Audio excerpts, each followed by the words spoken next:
Bitcoin is worthless artificial gold, which, if it succeeded, would facilitate a lot of illicit activity. Now, that is not something I think the world needs.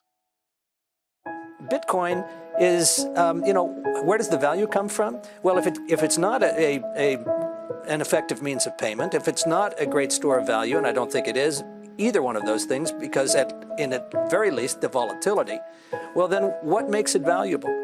People say scarcity. There's no more than 21 million Bitcoin that will ever be minted. Fine. My autograph is scarce. I can promise that I will never autograph a piece of paper more than 21 million times, but it doesn't make it valuable. Somebody gave me some for my birthday, and then a few years later I thought, hey, I'm going to sell that. It's kind of a pure greater fool theory type investment. So, I agree. I would short it if there was an easy way to do it. I could care less what Bitcoin trades for, how it trades, why it trades, who trades it. If you're stupid enough to buy it, you'll pay the price for it one day.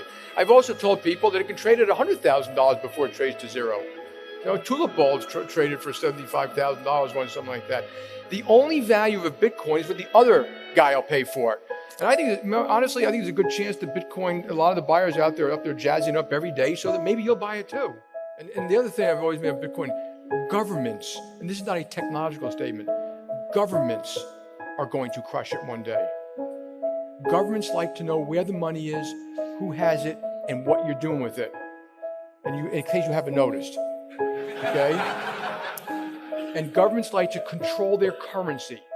What its actual value is remains to be seen, but it has nothing in common with gold. I mean, there are certain things that you could say it has in common with gold, but you can't do anything with it. I mean, none of the real world uses of gold. I mean, gold is used in jewelry. You can't make jewelry out of a Bitcoin. Gold is used in consumer electronics. It's used in medicine. It's used in aerospace. I mean, there's no use for Bitcoin other than storing it as an asset, but that depends on other people valuing that asset. Other people, it's all based on trust. It's all based on confidence. See, that's one of the flaws that people who were initially buying Bitcoin saw in the dollar or in the euro or in the yen, right? All these fiat currencies created by government have no real backing, have no real value. So their value comes from confidence, comes from trust, comes from faith. I absolutely believe that that money should be digital, is becoming more digital, and will be effectively completely digital.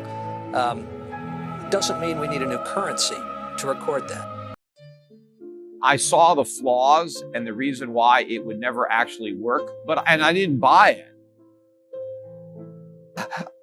I don't have any Bitcoin. I would short it if there was an easy way to do it.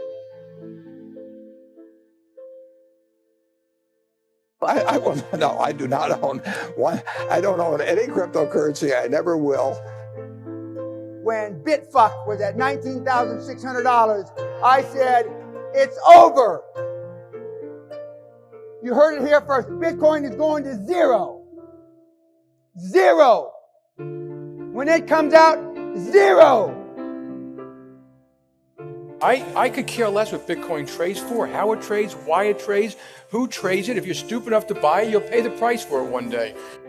Bitcoin was an order of magnitude higher than Tulip Mania, and now has crashed by about 60% compared to the peak of mid-December. Has crashed 30% the last week and 10% today, and it's all the way down to zero. The fundamental value of Bitcoin is zero.